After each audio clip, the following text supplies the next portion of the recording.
আমাদের প্রত্যেকটা বিষয়ের প্রতি খেয়াল রাখতে হবে।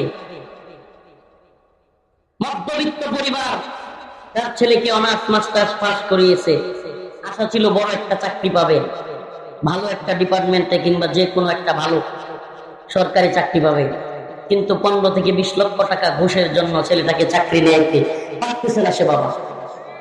সেই বাবার কান্না, সেই ছেলের কান্না, মাঝে মাঝে এলাকার লোকেরা তাকে বেকার বলে হুটা দেয়, বেকার। ছেলেটা মনে মনে করে আমার কি দোষ, আমি তো পড়াশোনাও করলাম, বাবার কথাও শুনলাম, চাকরি হয় না টাকার জন্য, আমি কি করি? এই দায়, এই বিশ্ব ব্যবস্থার, এই দায়, এই কুফরি সিস্টেমের, এই দায় ওই ছেলে নয়, ওই বাবা নয়, ওই ফুটপাতে পড়ে থাকা ওই মা কিংবা আমার সেই বোন গার্মেন্টস সেক্টরে পর্দা মেনটেন না করা, এই দায় যতটা ওই বোনের, যতটা ওই মা, যতটা ওই যুবকের, তার চাইতেও বড় দায় হলো যারা আমরা শরিয়ার প্রয়োজনীয়তা বুঝাইতে ব্যর্থ হয়েছে এই সমাজ।